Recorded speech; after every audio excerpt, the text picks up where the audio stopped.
Tiene un dicho que es mexicano porque él dice literalmente: lo que no te aniquila te hace más fuerte. Exacto. Ahí yo me pregunto, ¿quién copió a quién? ¿Nietzsche copió a México o México copió a Nietzsche? La verdad no lo sé. La cultura mexicana tiene mucho que enseñar al mundo y entendí que era parte de la familia celebrar la muerte, pero también la vida. Y hablando justamente de Heidegger, decía que el lenguaje es la casa del ser. En algún momento él llegó a escribir una palabra, la tache, y pide de ver lo que hay más allá. Gobernación no me dio permiso. Peor, me dio 15 días para salir del país. Naciste sin haber pedido de nacer. Pero ¿cómo puedes convertir tu vida, que algunos filósofos consideran como un accidente, cómo la puedes convertir en una existencia? De la vastedad africana, donde el sol abraza la tierra con una luz ancestral y los tambores marcan el pulso eterno de la vida, surge la figura de un hombre que ha sabido transformar su destino en un canto de dignidad y sabiduría. El doctor Ntumba Shipamba es hijo del Congo profundo, tierra de ríos que parecen océanos, de selvas que resguardan los secretos de la humanidad. Su voz lleva consigo la memoria de su pueblo Luba, la filosofía bantú y la fuerza de quienes, aún en medio de la adversidad, eligen sembrar esperanza. Bienvenidas y bienvenidos a Pensar es Resistir. Querido doctor Ntumba, es un placer charlar con usted en Pensar es Resistir. Muchas gracias, amigo maestro Osiris. Empecemos, doctor, por el principio. Usted viene de un país que ha tenido ciertos conflictos. Pienso ahora, por ejemplo, en El corazón de las tinieblas. Pienso también en Frantz Fanon. Pienso en la explotación de Occidente a ese hermoso continente que es África. Cuéntenos cómo fue su niñez, porque usted nos platicaba hace algunos días que la familia, y ya lo decía Aristóteles, es el núcleo, el primer núcleo de la sociedad. ¿Cómo fue la infancia de usted en ese tiempo? Muchas gracias, amigo. Resulta que yo nací el 15 de septiembre de 1967. Y mi infancia puedo decir que fue algo normal, y hay que definir qué se entiende por normal, porque nací en una familia católica con 6 hermanos, yo siendo de los varones el tercero, diría el más pequeño de los varones, y resulta que la casa de mis papás se encontraba al lado de la iglesia, donde había también la escuela primaria, de tal manera que fue en este ambiente familiar que crecí, no en una zona urbana, en una zona semi-rural. En Cananga. Y en Cananga, sí, exactamente, donde al menos tenía todo lo que necesitaba: comer, ir a la escuela, regresar, jugar con mis amigos. Y eso de jugar con mis amigos, sé que a veces era un tema complicado porque mi papá nos cuidaba mucho, yo diría demasiado, porque saliendo de la escuela sí escuchaba que algunos alumnos peleaban, él se asomaba para ver si yo también estaba peleando. Si por casualidad yo estaba peleando, él se acercaba, me agarraba y cachetada, y nunca vuelves a hacer eso, de tal manera que la escuela primaria fue un momento de mucho control por parte de la familia, y de hecho me acuerdo que perdí el primer año de primaria porque el maestro que tuve el primer año cuando entré pegaba mucho a los alumnos, y por desgracia eso todavía sigue hasta la actualidad, tal vez no como antes. Y cuando el maestro me golpeó, yo me enojé, lo que hice fue insultarlo y salí corriendo. Sabía que ya no podía regresar en la escuela de este maestro. Estaba seguro que me iba a matar. A tal grado, sí. Sí, pero fue mi abuelo quien en aquel tiempo me protegió, entre comillas, y en la mañana ya no quería ir a la escuela. El año siguiente me inscribieron en primaria con otro maestro que era mi tío, uno de los tíos que tenía. Y no me gustaba que me golpeen porque nunca me gustaba llorar en presencia de niñas. Claro. Y es así que pude terminar la primaria y recuerdo que casi siempre estaba dentro de los mejores del grupo. Y después de la primaria presenté el examen de admisión para una escuela convencionada católica y el colegio Pío X, una escuela católica también, donde desde el primer año hasta el último año nunca reprobé. Y me acuerdo que en el cuarto y sexto año de prepa, después de la clase iba a tomar clases de inglés con un estadounidense que daba clase a la pequeña universidad de mi ciudad. Y en la tarde ella organizaba un club para enseñar a jóvenes a hablar inglés nada más. Fue a partir de ahí que tuve la pasión por el idioma inglés y hasta en el penúltimo año de prepa salí el mejor de la escuela en inglés porque me acuerdo que sobre 120 saqué 116. O sea, una preparación académica Sí, muy sí, fuerte. una buena preparación académica, pero en aquel tiempo ningún miembro de mi familia me acompañó. ¿Y eso por qué? Porque mis papás tenían que ir al campo, Claro, mi mamá era no tenía tiempo para acompañarme a la una escuela. familia campesina. Sí, sí, una familia campesina. Doctor, en esta época donde conoce el Evangelio, usted cuenta que iba a ser, primero seminarista Sí. y iba a entregarse a la religión católica por completo. ¿Cómo fue eso? El hecho de que vivíamos al lado de la iglesia católica fue como natural en la infancia llevarme a misa. Y algo un poco raro hablando de este tema es que mi papá nos obligaba, la mamá y mis hermanos, a ir a misa y por lo general él no iba a misa. Okay. Nos obligaba. Okay. Y con el ambiente campesino en el cual yo vivía, se me hizo que eso podía ser mi vocación.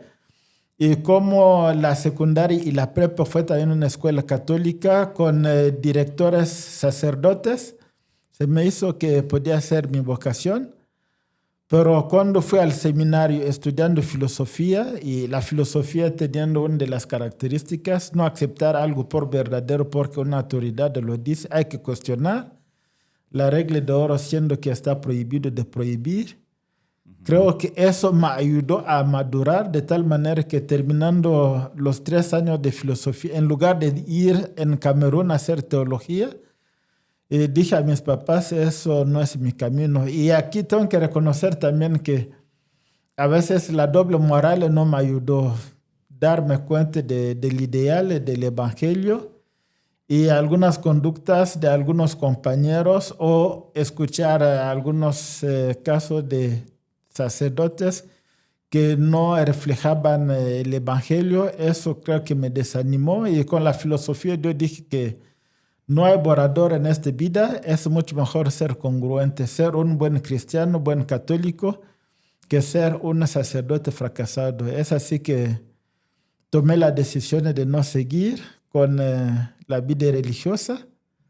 Ya tenía votos, pero dije mejor hago mi maestría en filosofía y después veo lo que puedo hacer. Y cuando iba a terminar mi maestría en filosofía en otra escuela católica, Facultades Católicas de Kinshasa, hoy Universidad Nacional del Congo, y mi ex rector me vino a proponer si no quería regresar al seminario. Yo le dije, no, padre, me voy a casar. Y él me dice, hijo, ¿eres capaz de amar a una mujer? Yo le dije, sí, le voy a invitar a nuestro matrimonio. Exactamente fue lo que hice. Lo invité al matrimonio y considero que fue una de las mejores decisiones de mi vida, no prestarme a la doble moral. Eso yo creo que... Y nunca me voy a arrepentir por haber tomado esta decisión. Pero la filosofía de Manuel Kant, yo creo que me ayudó a madurar porque uno de los principios de Manuel Kant en su filosofía es actúa de tal manera que la máxima de tu acción sea una ley universal. El famoso sapere aude. Ah, ¿no? ok, sapere aude. Sí, saber. exactamente. Sí, atrévete a saber, sí. Podemos decir que la filosofía lo salvó a usted en ese sentido. Sí, me salvó, me ayudó a madurar porque en la prepa que yo hice nunca tomé asignatura de filosofía. Y hoy en día yo estoy consciente que es algo indispensable para cualquier alumno, cual sea la carrera que va a estudiar, porque al menos nos permite de pasar de la niñez a la edad adulta con la capacidad de pensar por uno mismo y no aceptar las cosas porque lo dice la autoridad o lo dice tal libro, porque y el pensamiento crítico debo reconocer que no fue un punto fuerte en la formación que yo tuve a nivel del bachillerato. Y de hecho estudié un bachillerato que se puede considerar comercio y finanzas, donde era más manejar los números, pero un pensamiento crítico como tal no lo tenía.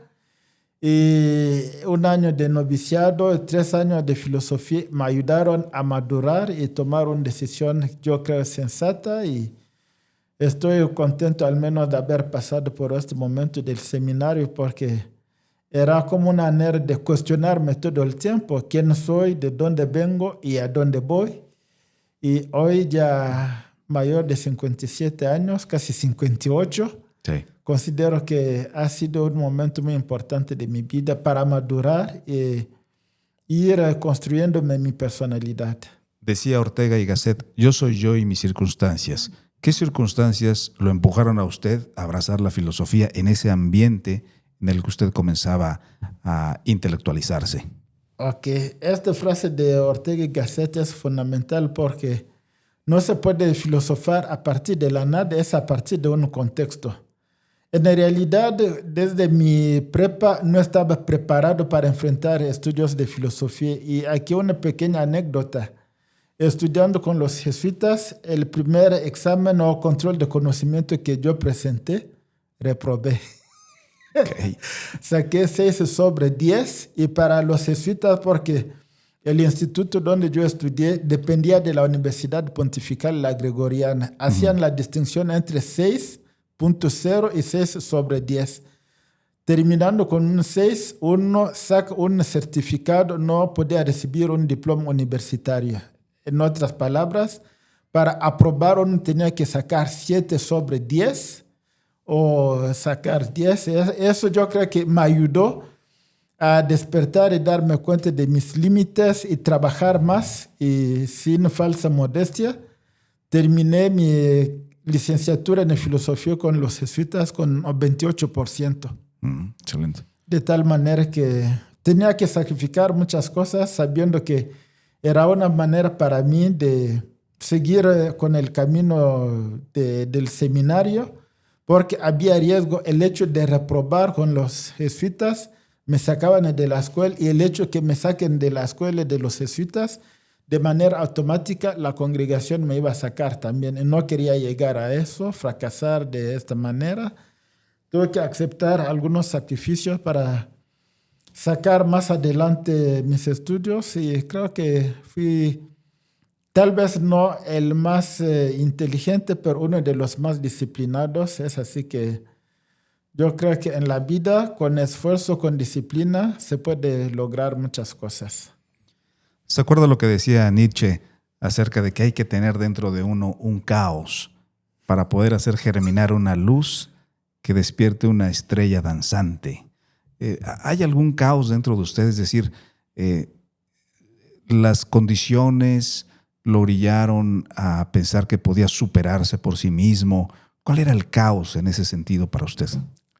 Debo reconocer que el contexto semi-rural en el cual yo viví, ser sacerdote era como un estatus. Pero eso, dándome cuenta después que uno con estudios, trabajando, porque yo crecí en un ambiente semi-rural y la filosofía la hice en la capital del Congo, en Kinshasa. Y ahí me di cuenta que no se trataba de ser sacerdote para tener un estatus. Trabajando y ganando normalmente la vida, uno podía tener una vida normal. Y es así que el caos, yo creo que las condiciones de vida en un contexto semi-rural en el cual yo me desarrollé. Al menos debo reconocer que mi papá, siendo campesino, tenía a su alcance todo lo que se necesitaba para tener 3 platillos al día. Mi mamá a veces antes de ir al campo tenía que hacernos la comida muy temprano porque sabía que era necesario que después de la escuela no nos vamos a quedar sin comer.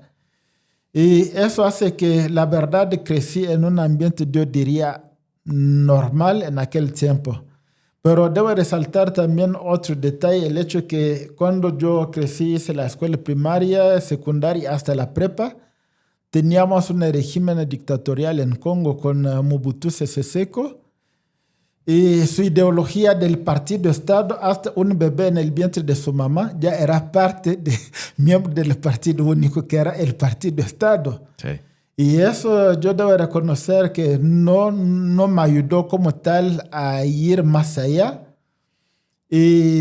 Pero ya grande entendí que sí, hay muchos cambios en el mundo y hay que luchar por sus principios, por sus valores para salir adelante. Y de hecho, cuando iba a salir del seminario, regresé para hablar primero con mis papás. Ya sabía que no iba a seguir. Y algo que me dijo mi mamá, una campesina que no sabía escribir su nombre. Y en su tiempo yo me acuerdo que nos dijo que hizo nada más 4 años de primaria. 4 años. Porque se casó cuando tenía 14 años. Era lo común. Así era lo común. Pero mi mamá me dijo algo que nunca voy a olvidar. Ella me dijo, hijo, si eres sacerdote y estás feliz, yo voy a estar feliz. Si te sales, tienes una familia, si estás feliz, yo también voy a estar feliz. Lo más importante para mí, dijo mi mamá, es verte feliz. Para una persona sin estudios, yo creo que eso era parte de la sabiduría natural, sabiduría entre comillas. Y hasta cuando falleció, y al menos tuve la oportunidad de volver a verla el año pasado, después de 32 años. Y el primer día mi madre no me reconoció, pero el siguiente día sí, porque de salud ya no andaba bien, mayor de 80 años. Y hasta cuando falleció, ya no podía caminar. Para mí, su muerte, en lugar de ser un motivo de tristeza, esa era como una liberación. Es así que yo considero que con los valores recibidos en la familia, pero también con la maduración en los estudios, uno es capaz de formarse una personalidad y sobre todo rendir cuenta de lo que está haciendo, porque cuando doy clases, a veces lo que yo procuro pedir a mis alumnos, naciste sin haber pedido de nacer, pero ¿cómo puedes convertir tu vida, que algunos filósofos consideran como un accidente, cómo la puedes convertir en una existencia? Entonces tienes que responder en primera persona sobre lo que haces, y lo más importante no es lo que el mundo ha hecho de ti, pero tú qué haces de lo que los demás han hecho de ti.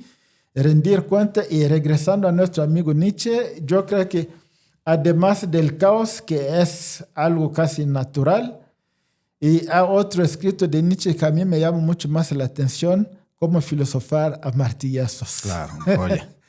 Y en este libro, el fragmento 8, Maestro Osiris, tiene un dicho que es mexicano, porque él dice literalmente, en la gran escuela de la vida, lo que no te aniquila te hace más fuerte. Exacto. Y ahí yo me pregunto, ¿quién copió a quién? ¿Nietzsche copió a México o México copió a Nietzsche? La verdad no lo sé. Pero sí, puede haber el caos, pero el ser humano debe ser capaz de poner orden en este caos. Y yo sé que el pensamiento de Nietzsche para algunos se puede resumir de manera errónea a Dios ha muerto, pero no es nada más eso. Pero a veces yo creo que estudiando muy bien la filosofía de Nietzsche, nos podemos dar cuenta que estamos mucho más en la moral del esclavo. La moral del rebaño. Ah, ok. Y cuando te dan una cachetada, dar a la otra mejilla, todo eso, Nietzsche considera que en la vida humana, para rendir cuenta, estamos como pasando por la moral de donde usos y costumbres nos imponen lo que tenemos que hacer. Y el animal por excelencia de esta etapa es el Chamó el burro, sobrecargarnos de lo que nos dice la sociedad. Y hay una segunda etapa que es la moral del león, patear todo lo que no compartimos. Pero después viene la etapa del niño. El niño tiene que construir sus valores. Yo creo que a partir de ahí cada uno sí debe integrarse en la sociedad, pero reconocer que de lo que la sociedad le ofrece, él tiene la capacidad, a partir de la madurez intelectual y ética, de tomar lo que le conviene y rendir cuenta de lo que le conviene. Y ahí yo creo que Nietzsche, en lugar de diabolizarlo, es alguien que nos interpela, que nos llama a reflexionar. Y en algún punto yo diría que abona también en el saper aude de Manuel Kant, tiene el valor de pensar por ti mismo. Claro. Sí. Humano, demasiado humano. Eso sí, Nietzsche, ¿no? Demasiado. Doctor, sí. Ahorita que nos estaba contando acerca de su madre y de ese reencuentro entrañable en el lecho de muerte, ¿cómo ha sido vivir para usted en la tradición bantú? ¿Qué características tiene esa tradición? En la tradición bantú, la familia es lo fundamental, es lo más importante. Se recibe la vida de la familia y dentro de la familia uno tiene que desarrollarse. Y esta familia, estimado maestro Osiris, no se limita nada más a los vivos. Uh-huh. Hay también una relación con los muertos. Ok. En eso nos parecemos entonces. Y sí, nos parecemos porque yo me acuerdo que en algún momento cuando estaba en primaria, mi papá fue a tomar alcohol y cuando iba a regresar a nuestra casa con el alcohol, él nos explicó, no se dio cuenta lo que sucedió. Porque mi hermano mayor y yo cuando nos despertamos, no lo veíamos, lo fuimos a buscar donde supuestamente iba a estar, no estaba.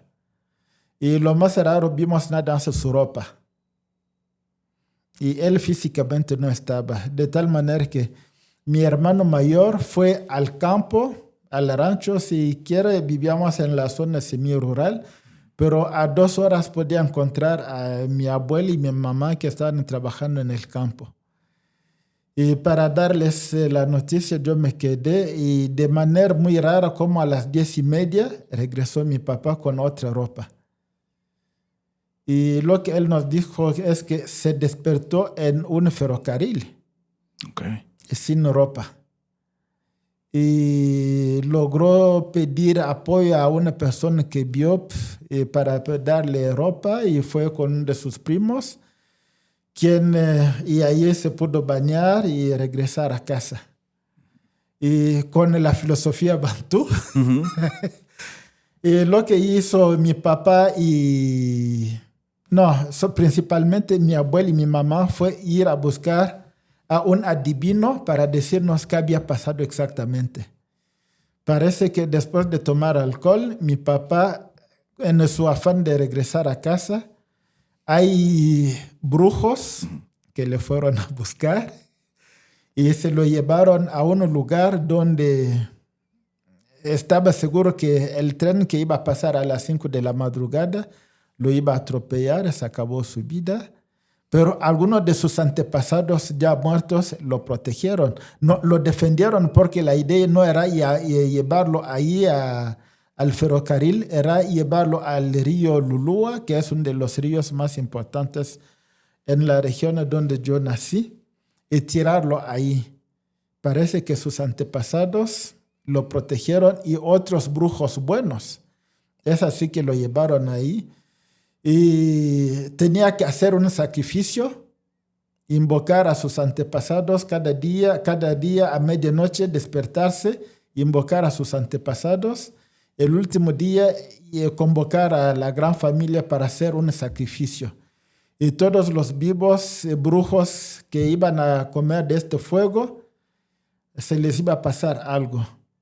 Eso fue el primer adivino. Y fueron con un segundo, 3 semanas después, fue la misma versión, de tal manera que eso finalmente fue lo que hicieron para decir que la familia no es nada más los vivos, también los muertos se supone que siguen perteneciendo a la familia, vigilan sobre la familia y eso es una visión que yo diría tiene un sustento metafísico y con lo metafísico no se puede afirmar o negar regresando a la filosofía de Kant, sí, porque en realidad no tenemos un conocimiento científico de esta dimensión, pero así la gente crece y se entretiene y es una cosmovisión que permite de explicar usos y costumbres y algunos que yo considero que hoy en día ya son obsoletos. Doctor, decía Octavio Paz que toda migración es un salto mortal y también un renacimiento. Sí. ¿Qué lo hizo quedarse en México? Bueno, primero visitar México y luego quedarse en México. Muchas gracias, amigo. Resulta que yo cuando terminé mi maestría en filosofía en 1995, me inscribí en una escuela de idiomas para aprender español porque sabía que la Embajada de España en Congo daba fácilmente becas. Tomé las clases y a veces me despertaba a las 2 de la madrugada porque a partir de Kinshasa podía escuchar algo en español. A mí se me hacía mucho más bonito hablar español que hablar francés. Okay. Y como el país con la dictadura que teníamos en aquel tiempo y había sanciones de la Unión Europea contra el Congo, no me dieron la beca. Pero va a ser en 2001 que el gobierno griego me va a dar una beca para ir a Grecia a hacer el doctorado. Y el gobierno griego me iba a pagar 700 euros al mes. Uh-huh. Pero una de las cláusulas de la beca de Grecia era, después del doctorado, tenía que regresar a trabajar al menos 2 años al Congo. Pero estoy hablando de 2001 y el país ya estaba en guerra. Y la situación social no era buena, que digamos, de tal manera que cuando llegué a Europa, un amigo con quien estudié la prepa, que vino a México como religioso, pero después se salió, estoy hablando de Kande Mutsaku, un amigo, la verdad casi un hermano. Él me dijo, ¿cómo medio hablas español? Date una vuelta a México y en México puedes estudiar y hacer el doctorado al mismo tiempo. Y llegué a México y él estudió en la UNAM, trabajaba en el TEC de Monterrey, Campus Estado de México. Me gustó mucho más México, renuncié a la beca de Grecia para estudiar en México. En primer lugar, tenía que solicitar un permiso para trabajar porque entré aquí como investigador y no para trabajar. Lo decepcionante fue que Gobernación no me dio permiso. Peor, me dio 15 días para salir del país. Así, 15 días. Sí, porque yo entré aquí como investigador y no para trabajar y mucho menos para estudiar.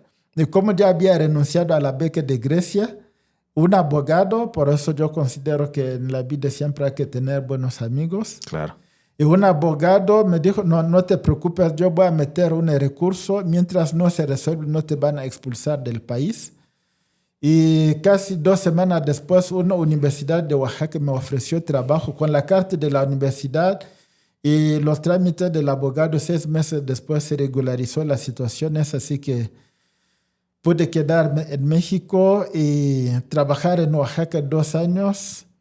Cuando llegó mi esposa y nuestros 2 hijos, nos regresamos a la Ciudad de México para hacer el doctorado y seguir trabajando. Y más o menos, sin entrar en muchos detalles, aquí sería la pequeña historia, pero contento que sí, el cambio fue fuerte. Sí. Porque cuando yo no estaba en la escuela trabajando, los fines de semana se me hacía una eternidad. Uh-huh. Y estar con estudiantes, con compañeros maestros era algo muy bueno. Pero cuando uno no tiene... Y hablando también de Octavio Paz, cuando yo llegué a México fue El laberinto de la soledad, la primera obra que me pidieron de leer para entender o conocer un poco la cosmovisión del mexicano. Y su libro, la verdad, me dejó marcado hasta la actualidad, hablando del Pachuco desde el primer capítulo. El segundo habla de máscaras mexicanas, uh-huh, muchas cosas.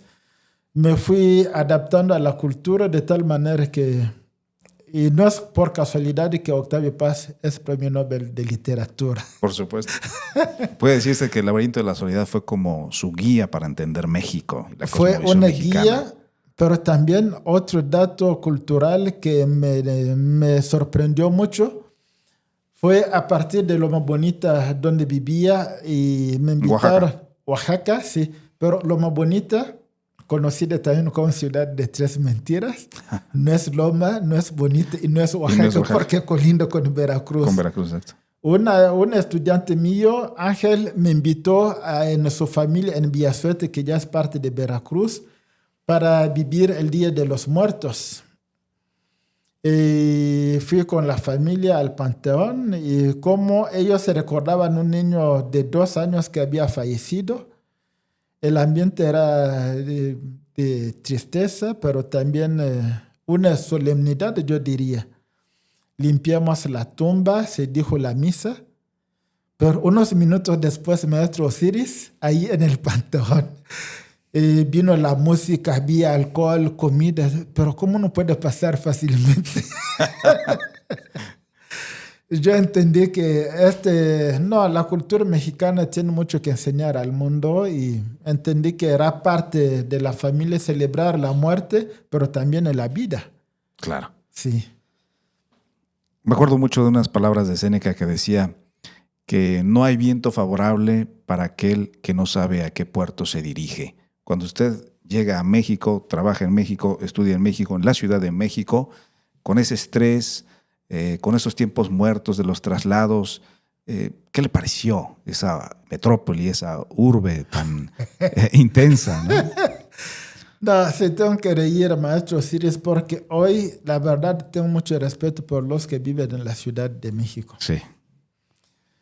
Yo fui a trabajar a Loma Bonita, Oaxaca, donde de mi casa hasta el trabajo hacía 5 minutos en coche. Regresar a la Ciudad de México tenía 3 trabajos. Estaba haciendo el doctorado y con el tráfico, y a veces cuando terminaba la clase en una escuela, pasaba por mi casa, me daban de comer, pero no me podía quedar a comer. Tenía que avanzar a la siguiente clase y aprovechar el semáforo cuando estaba en rojo para comer algo. Y con el doctorado, el colmo de todo fue cuando empecé a padecer de la hipertensión. Uh-huh. Y eso ha sido un momento muy, muy difícil de mi vida porque la hipertensión me llevó en 2011 a un derrame cerebral. Un ictus le dio. Sí, 3 semanas en coma inducido. Cuéntenos eso, ¿cómo fue? Y en primer lugar, y eso me pasó en enero, en diciembre yo fui con la familia manejando hasta Colima.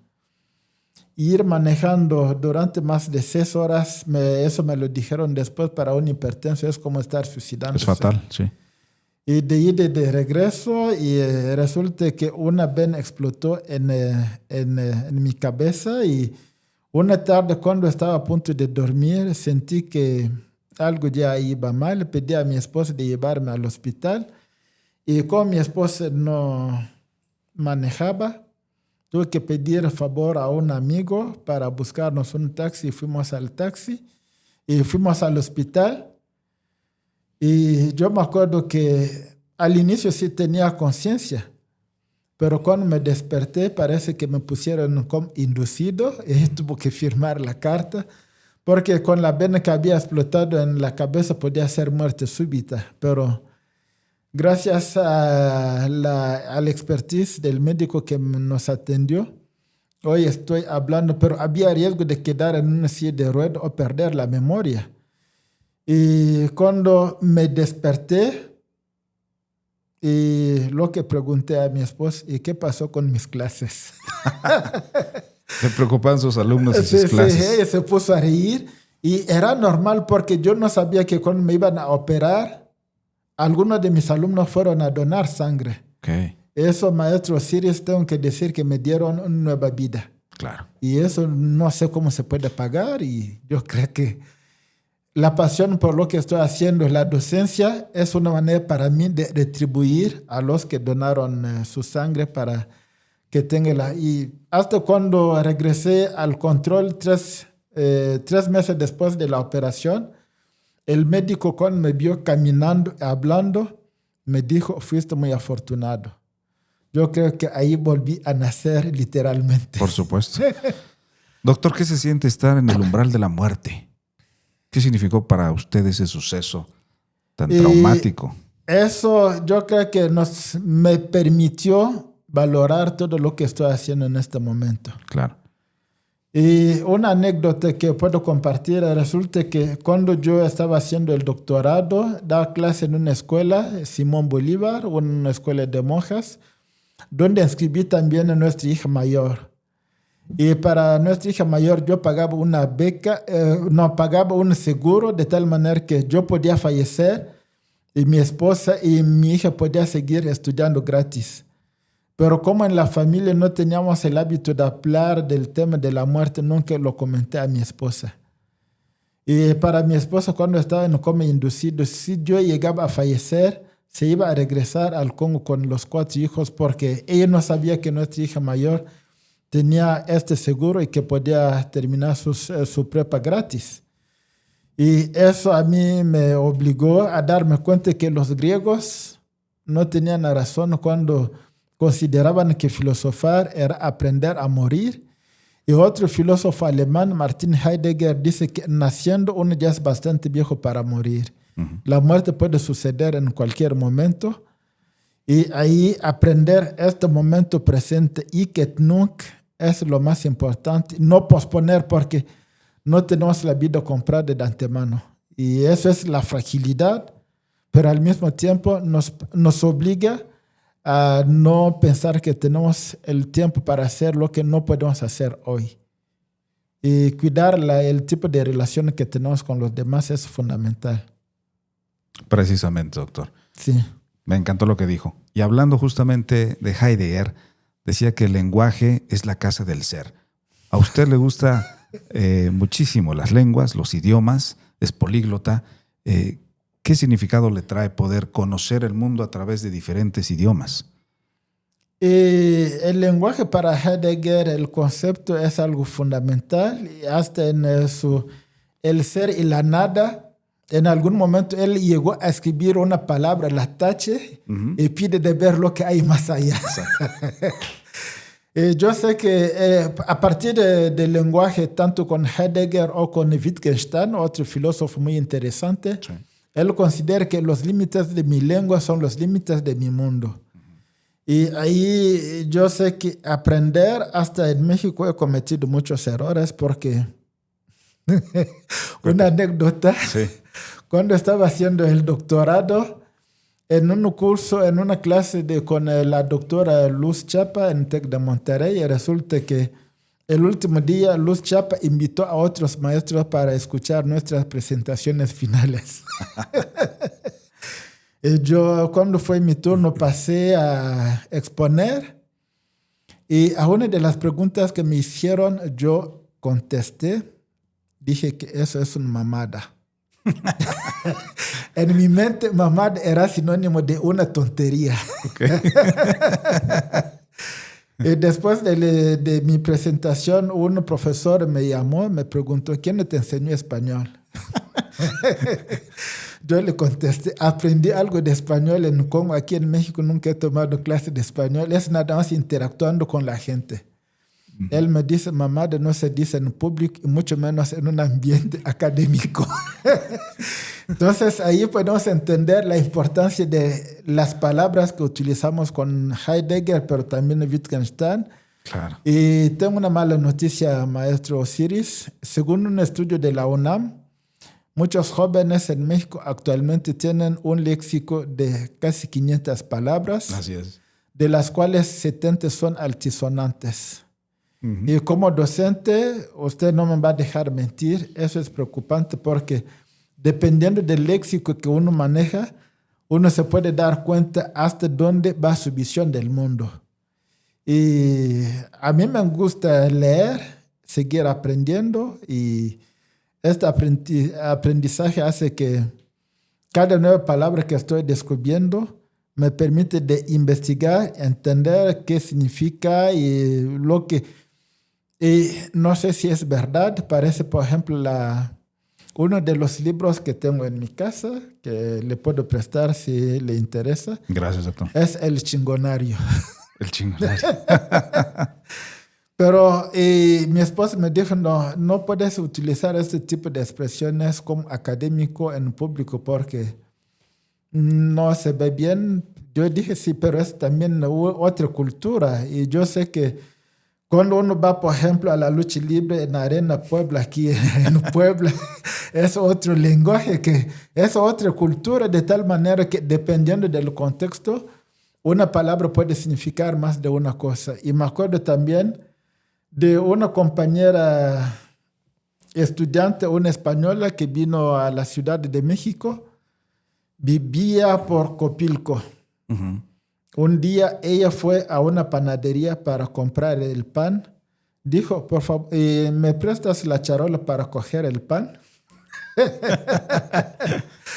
Cuando la gente escuchó eso en la panadería se detuvo para mirar a Vanessa.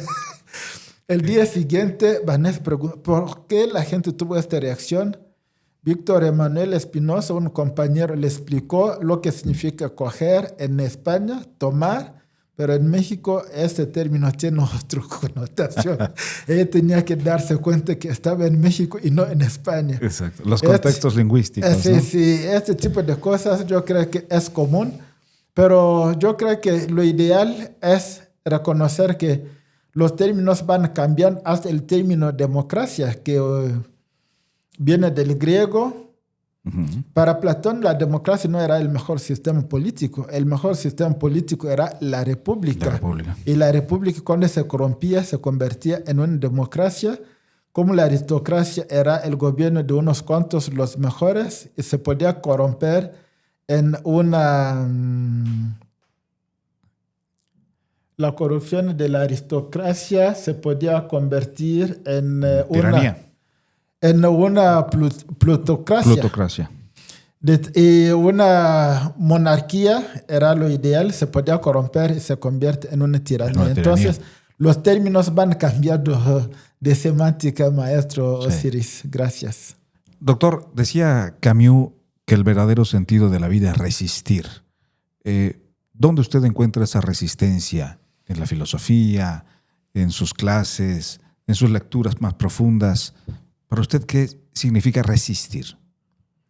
Resistir, como lo dice Albert Camus, es una determinación del sujeto para no dejarse llevar. Claro. Uno se puede dejar llevar por usos y costumbres, por la tendencia en un mundo consumista como el nuestro. Yo creo que si uno no tiene la capacidad de resistir, cuando viene, por ejemplo, el Buen Fin, se puede endeudar hasta por lo que no tiene. Sí, es verdad. Y ahí yo creo que la resistencia es un tipo de fidelidad a sus principios y sus valores. Si no lo hacemos, nos dejamos llevar por las corrientes y no sabemos lo que somos, y yo creo que nos podemos arrepentir más de una vez. Y esta resistencia con Albert Camus, yo creo que se puede...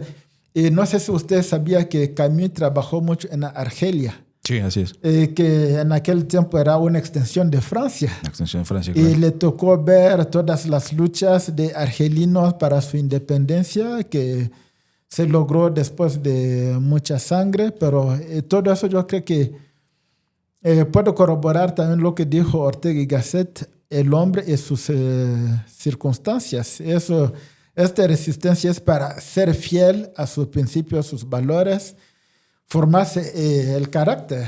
Y si no lo hacemos sin carácter, no sé si nos pueden nos pueden hacer confianza en la vida. Doctor, es una persona muy afable, es una persona muy carismática. ¿Cómo usted utiliza este temperamento, esta formación humanista que tiene para poder tocar el corazón de sus alumnos? En el primer lugar, los alumnos, más que alumnos, son seres humanos con quienes yo puedo estar aprendiendo.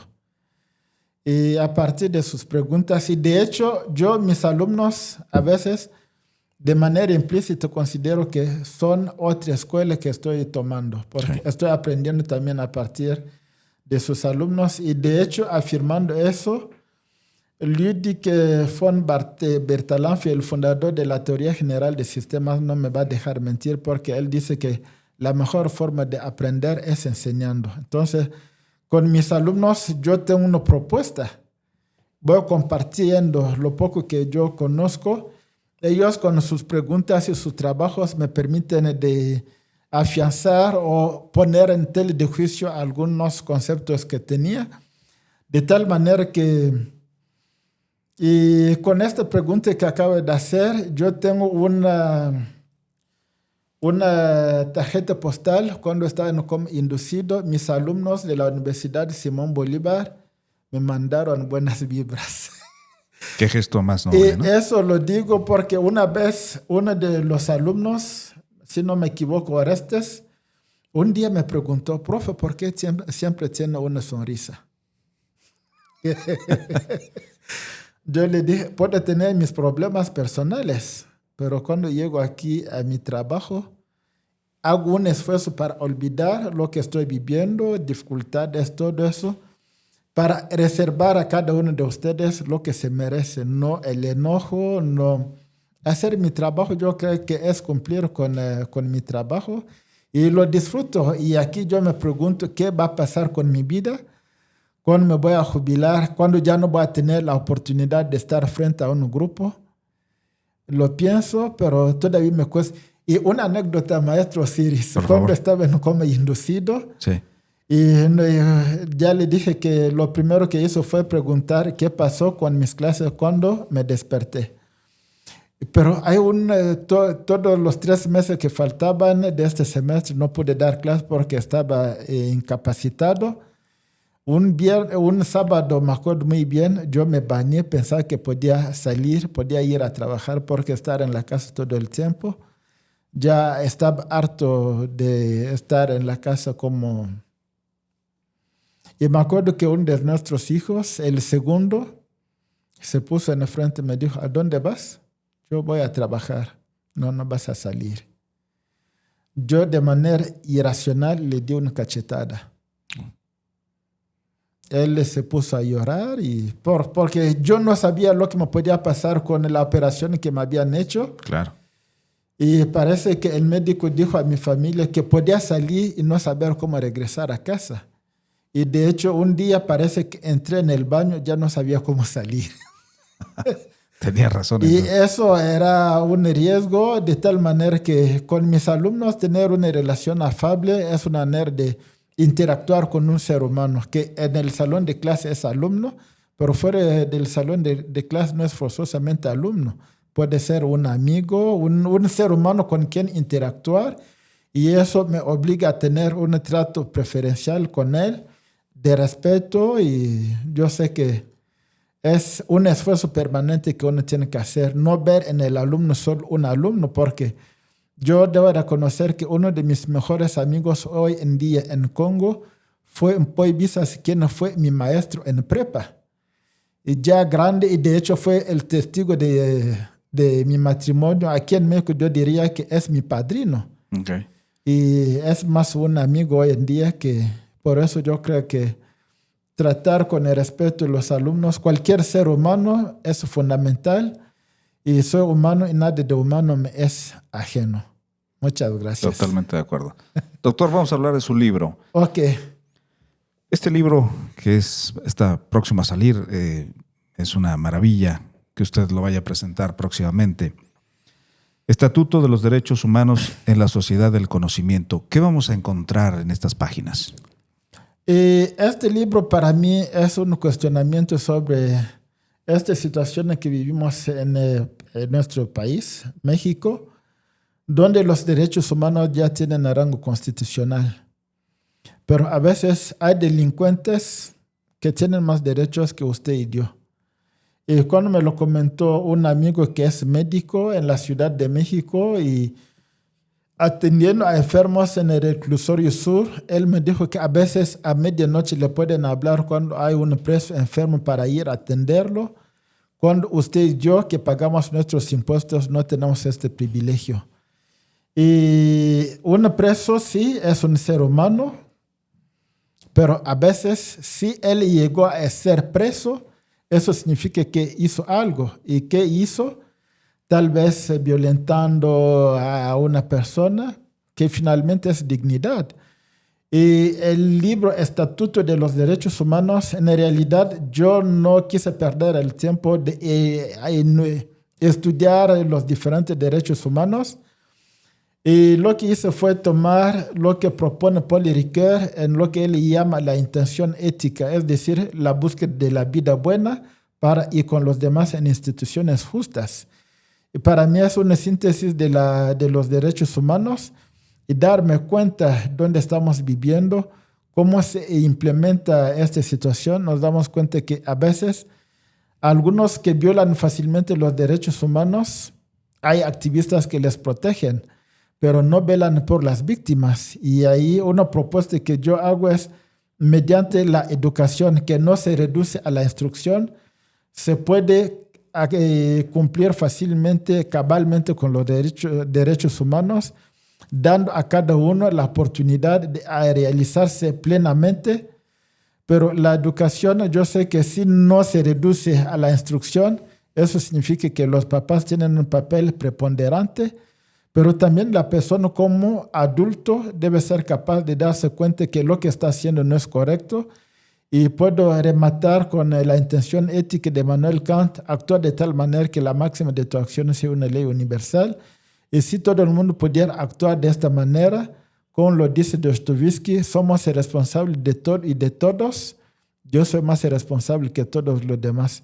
Si todo el mundo pudiera actuar de esta manera, este México sería un paraíso. Pero por desgracia, no siempre eso se da.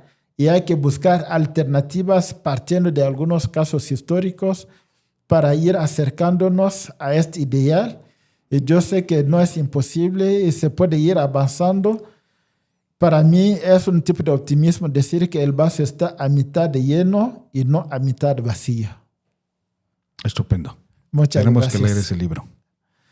El libro está disponible en Amazon y tengo entendido que ahora se puede adquirir en Gandhi. Perfecto. Pero sí tenemos de hecho le puedo compartir el borrador que tengo en PDF, se lo voy a mandar. Por favor, será un gusto, doctor. Ok, muchas gracias, amigo. Doctor, decía Borges que la inmortalidad es apenas la memoria que dejamos en los otros. ¿Cómo quiere que lo recuerden sus estudiantes, sus colegas, sus amigos? Una pregunta muy difícil, pero muy pertinente. Y yo quisiera ser recordado como un amigo, porque la amistad es, y ahí puede recuperar también a Aristóteles, que usted mencionó al inicio, y Aristóteles en su Ética Nicómaco habla de la amistad, haciendo la distinción entre tres tipos de amigos. Hay una amistad que se basa en la virtud, hay una amistad basada en el placer o una amistad basada en el interés. El interés o el placer son amistades pasajeras. Una amistad basada en la virtud es la verdadera, porque ahí es como tener un alma en más de un cuerpo. Es la verdadera y según Aristóteles no se puede tener más de 5 amigos. Un amigo yo considero que es una riqueza y yo debo reconocer que llegué a México gracias a un amigo.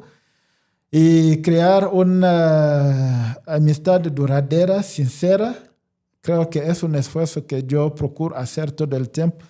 No desconfiar de la gente, tener confianza en la gente, pero no de manera ingenua, porque más de una vez mi esposa me lo ha dicho que...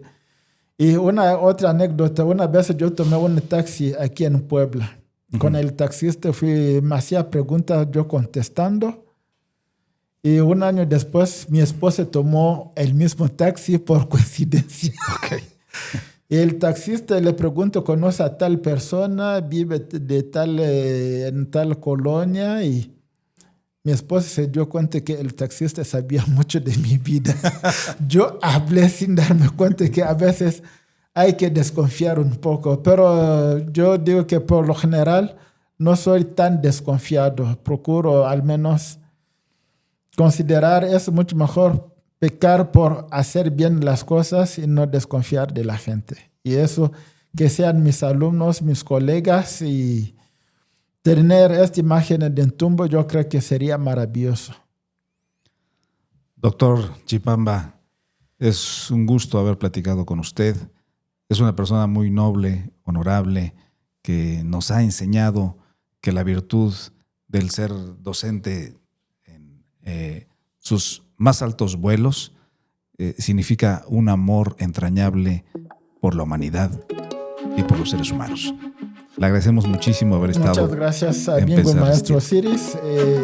Esta amistad y esta nobleza, yo creo que aquel que da nobleza recibe también nobleza. Por eso yo creo que no es por casualidad que tomé la nacionalidad mexicana. Estoy en mi casa. Estás en tu casa.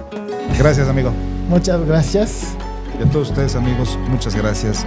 Y acompáñenos, por favor, en el próximo episodio de Pensar y Resistir.